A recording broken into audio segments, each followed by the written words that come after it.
What's up, guys? Nate again. And last week, Konami was in the news quite a bit. They announced that the Silent Hills game, the collaboration between Kojima and Guillermo del Toro, was canceled, unfortunately. A few weeks back, Kojima, I guess, was let go from Konami.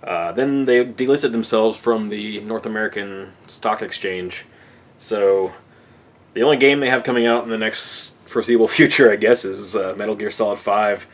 And not much else. That leaves them kind of in limbo as far as like their console releases go. So I kind of wanted to take a little while and talk about my history with Konami games and just kind of reminisce a little bit because they did produce a hell of a lot of good games over the years. But yeah, there's a ton of stuff to talk about, so I'll get right into it. Maybe one of my first experiences with Konami was with the game Top Gun. This was one of the first games I got for my NES after Mario Duck Hunt. I got this and Commando, and this game has a lot of nostalgia for me because obviously it was one of the first games I played, and it was one of the first games that me and my dad could play together. He was really good at landing the plane, which was something I was never able to do as a kid, and I'm still a little iffy with it nowadays too. But this game gets a lot of hate. I don't know why. It's not a great game, but it's also not really a bad game either. I still like to play it from time to time. Then we have Contra, which is a classic. I guess this is the game that's famous for the Konami code, even though it was in Gradius first. The Konami code, obviously in this game, was the 30 lives code. Everybody knows it, and this game is a classic, so I don't need to talk much about Contra because it's Contra. Next is Gradius, and this was one of my first horizontal shooters. I fucking love this game so much. The whole series, actually. I wish I had a copy of Gradius 2, even like a repro, because we never got that one here, and I'd really like to own it. But anyway, fantastic side-scrolling shoot 'em up. And up next are the Castlevania games on NES. And I never played the first Castlevania until the late 90s, actually. My neighbor had Castlevania 3 as a kid, so I used to play this one all the time, and I rented Simon's Quest I don't know, a ton of times because I don't know, I thought it was fun. I still like Simon's Quest. Shut up, haters.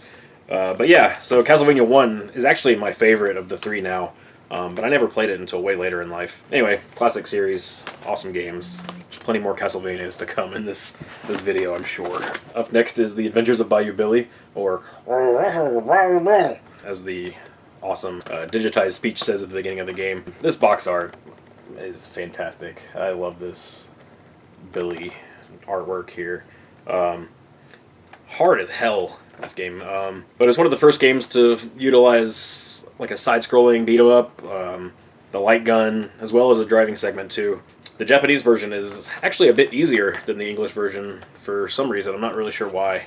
Next is Monster in My Pocket. When I was a kid, I collected the little Monster in My Pocket figurines. I still have all of the first series of these upstairs. But I love this game. It's super easy. Just a regular side-scrolling action platformer. I need to find the box for it, actually. I don't have it. But one of my favorite NES games, actually, just based on my nostalgia for the toy line. So, great game, even though it's pretty easy. Next is Metal Gear. To be honest, this is the only game in the series I've ever played. I have all of them, I believe. It's just one of those series I've never gotten into. Maybe one day I'll try to tackle it, but not my favorite NES game. There's a lot of things wrong with this, but overall, pretty good. Yeah, so Metal Gear. It's Metal Gear. Next is Skate or Die. I had this game as a kid, actually. I don't know where I got it from. I don't remember buying it or getting it as a gift, but I owned it, and I was never very good at it. I'm still not. It's kind of frustrating controls, and I still enjoy it for what it is, I guess. So, yeah, Skate or Die. We have Super C. This was the sequel to Contra. I don't like it as much as Contra, but it's still a pretty solid game. But I still prefer the first one. And then we have Life Force. This is kind of a spin-off of the Gradius series. I think it's called Salamander in Japan and in the arcade. Funny story, my friend as a kid, Alan, who I haven't spoken to since I was probably 7 or 8 years old, he used to be able to beat this game holding the controller upside down.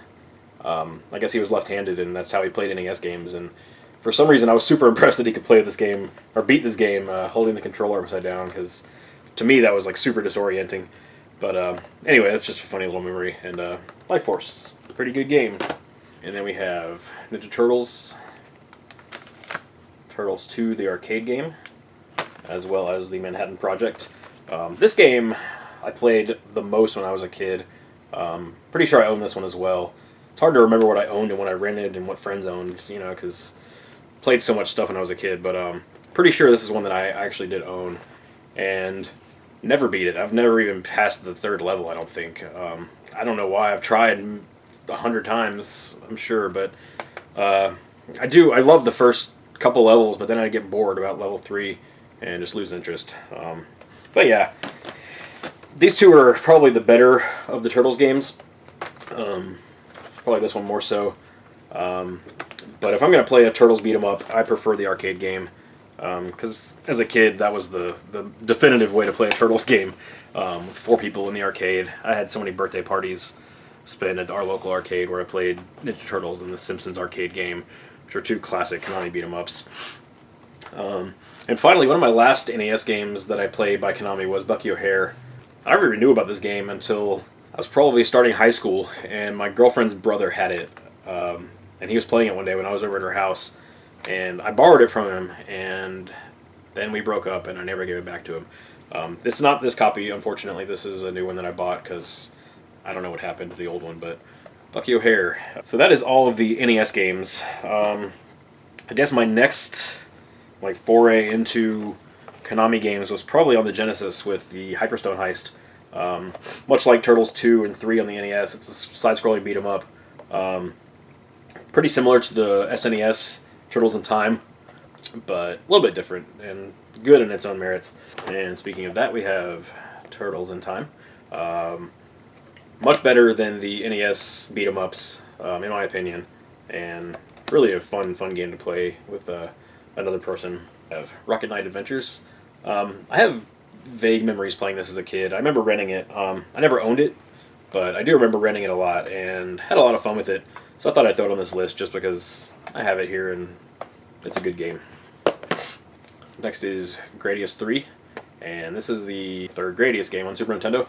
I still prefer the first one. This game is pretty good too, though it's hard. But I've always had a kind of affinity for the first game. Then we have Contra 3 to Alien Wars.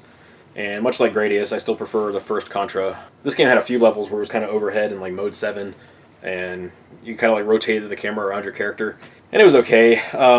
But I prefer just the side-scrolling levels, and even the front to back levels in the first Contra, where you shoot in the bases, were preferred over the little top-down ones here. But fun game anyway.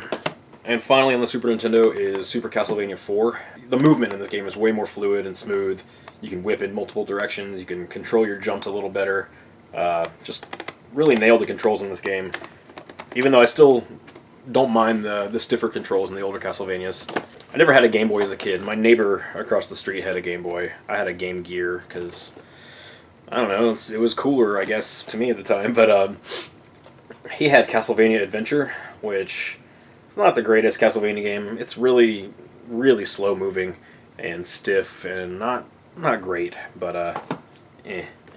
We have Fall of the Foot Clan, which is another Ninja Turtles game. This is a side-scrolling platformer beat 'em up, I guess. It's super easy. You pretty much just walk and everything gets killed in one hit. Not the best, but not bad. Then we have Turtles 2, Back from the Sewers. This one's a little bit better than the first one, but not a huge step up. I also have the third one over there. It's not in the box, it's just a loose cart, but that's probably the best of the 3 Game Boy games. Then we move into the Game Boy Advance with Castlevania Circle of the Moon, Castlevania Harmony of Dissonance, and Castlevania Aria of Sorrow. And these all were modeled after the PlayStation 1 Symphony of the Night style. Great games. They're all pretty solid Castlevania games. So I guess now that I'm on that, I'll go ahead and talk about Symphony of the Night. This is my all-time favorite Castlevania game. I know a lot of people will say that too, because it really set the whole Metroidvania mold for the series that I really, really enjoy. I've played this game so many times, front to back. It's a classic. I love it. And I guess to finish up the Castlevanias here, we have Order of Ecclesia on the DS. I also have Portrait of Ruin and Dawn of Sorrow. And these are all, similar to the Game Boy Advance and the Symphony of the Night games. I've only finished, I think just Dawn of Sorrow. I've never finished these two. One day I'll get around to it. And also on the DS we have Contra 4, which is a really balls-hard Contra game. It uses both screens as like one big screen, so it's really hard to like pay attention to what's going on above you and on the screen you're playing on, because you'll have enemies fly over and shoot bullets down, and it's chaotic. There's a lot of shit happening. I believe this was developed by WayForward, so it's probably one of their better games. Not a huge fan of a lot of WayForward games, despite them getting a lot of praise. There's only a handful that I really enjoy, but this is one of them. And then we have Lost in Blue. This is one of the first DS games that I bought. I didn't play it a whole ton. I think I put probably 10 to 15 hours into it. It was a pretty fun little game, and one of the first good DS experiences I had.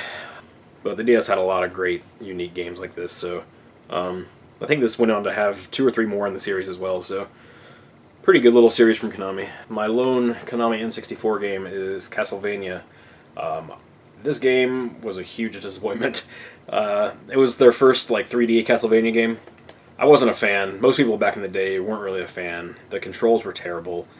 The graphics weren't great either. The whole game was it was muddy and choppy and broken. I'm pretty sure there was some game-breaking glitches at one point. Not the greatest, but kind of a unique point in Castlevania history.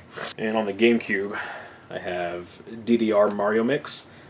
This is the only DDR game that I've ever been compelled to play, just based on the license, I suppose. One of my favorite things, there's a level where you breakdance off against Bowser, and just watching Bowser breakdance, it's pretty funny, and one of my favorite memories of this game. Unfortunately, I can't play this anymore. I've got a bad knee, and can't really move too quickly anymore after my surgery, so that game's kind of been shelved. Hopefully, my daughter can play when she's older, maybe. Then we go to the PS1 with Silent Hill. Not my favorite of the series, but still a really solid game. We have Silent Hill 2, and this is probably the most popular of the series. Still not my favorite, though. I do like this game, but my favorite one has to be Silent Hill 4. I know this is going to be kind of a weird choice. A lot of people don't like this game, but for me, I played this with a couple of friends. We used to play it just at night as a cooperative experience kind of thing, and it was really fun. And it was I guess if I had played this by myself, I might not like it as much, but working with them together to figure out all the puzzles and stuff was a lot of fun, and one of my favorite video game memories, actually. And finally here we have Gradius 3 and 4. This was a remake of Gradius 3 on the PS2, as well as Gradius 4. Pretty solid games there. And we have Castlevania Lament of Innocence. Much better 3D Castlevania game. Still prefer the 2D Castlevanias. I've never been a big fan of 3D action games. I like a few of them, I guess, but this was one of my favorites, though. And finally we have Contra Shattered Soldier, and this game is balls hard. It's a traditional 2D Contra game, but with a 3D aesthetic, and 3D character models and such. Not my favorite Contra, but when it came out, it was a big deal at the time, because we'd been wanting a new Contra game for a long time, at least a classic Contra like this. And it came out and it punished me, and yeah, so Contra.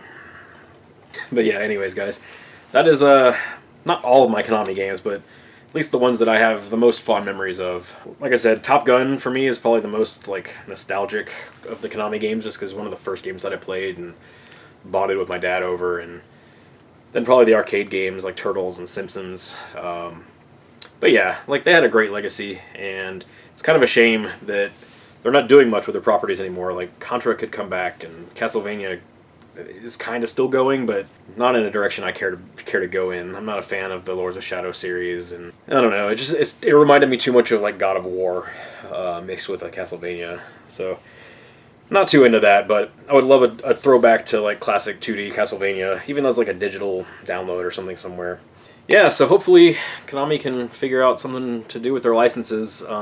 They still own Hudson too right now, so there's all these Hudson properties like Bomberman and Adventure Island and everything else that Hudson has under their belt. But Yeah, I'd hate to see all these franchises just kind of disappear, but I guess that's the way of the world now. But anyways, guys, I'd like to know your Konami memories. What are your favorite Konami games? Which games do you have the most nostalgia for?